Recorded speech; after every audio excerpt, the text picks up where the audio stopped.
नमस्कार, मी राहुल आणि स्वागत आहे तुमचं स्टडी चॅनलमध्ये। आज एक नवीन विषयासह तुमच्या समोर आलेला आहे। विषय सुरू करण्याआधी ज्यांनी ॲप डाउनलोड केलं नसेल स्टडी चॅनलचं त्यांनी आत्ताच जा, खाली स्टडी चॅनल सर्च करा आणि लगेच ॲप डाउनलोड करा। ॲप प्ले स्टोअर आणि ॲपल स्टोअर दोन्ही ठिकाणी अवेलेबल आहे। सो लगेच जा, ॲप डाउनलोड करा। आजचा विषय आहे 10वीच्या परीक्षेसंदर्भात। येत्या दिवसात SSC बोर्डाच्या परीक्षा सुरू होत आहे। हा खास व्हिडिओ त्या विद्यार्थ्यांसाठी आहे जे ह्या परीक्षेला सामोरे जाणार आहे। तर आजचा विषय आहे की पेपर कसा सोडवला पाहिजे, पेपरचं मॅनेजमेंट कसं केलं पाहिजे, कोणत्या गोष्टी टाळल्या पाहिजे आणि कोणत्या गोष्टी केल्या पाहिजे। तर सर्वप्रथम जर भाषा विषयाचा जर अभ्यास केला तर भाषा विषय हा पेपर 80 मार्काला असतो। वेळ आपल्याकडे 3 तास असतो। 3 तासामध्ये आपल्याला 80 मार्काचा पेपर सोडवायचा असतो। आणि भाषा विषयामध्ये एक गोष्ट तुम्हाला करावी लागते की तुम्हाला लिखाण जास्त करावं लागतं।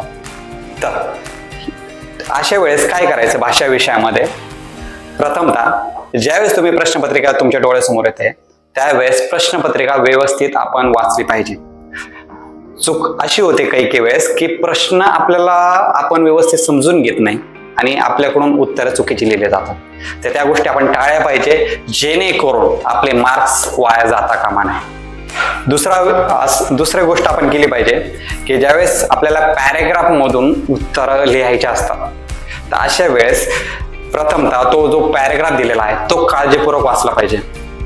नॉर्मली विद्यार्थी चूक अशी करतात की पॅरेग्राफ व्यवस्थित वाचत नाही आणि पॅरेग्राफ व्यवस्थित वाचल्यामुळे त्यांना उत्तर समजत नाही, उत्तर कशी लिहिले पाहिजे हे कळत नाही। सो मला त्या विद्यार्थ्यांना सांगायचं आहे की ज्यावेळेस तुम्ही परीक्षेमध्ये ज्यावेळेस पेपर लिहिता, ज्यावेळेस प्रश्नपत्रिका सोडवता त्यावेळेस जो पॅरेग्राफ दिलेला आहे तो व्यवस्थित वाचा।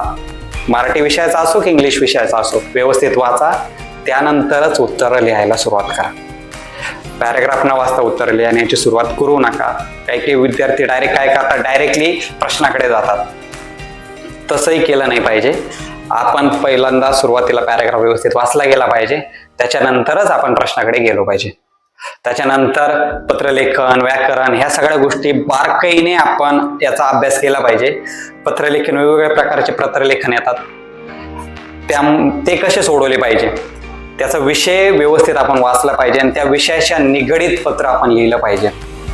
ह्या सर्व गोष्टी आपण केल्या तर नक्कीच तुम्हाला 80 पैकी 70-75 मार्क मिळतील अशी अपेक्षा। सो व्हिडिओ समजला असेल तर हा व्हिडिओ लाईक करा, शेअर करा आणि चॅनलला सबस्क्राईब करा। चॅनलची लिंक मी खाली दिलेली आहे। लगेच जा, यूट्यूबला आमचं चॅनल आहे, सबस्क्राईब करा। इंस्टाग्रामला देखील चॅनल आहे। सो बघत राहा स्टडी चॅनल। धन्यवाद।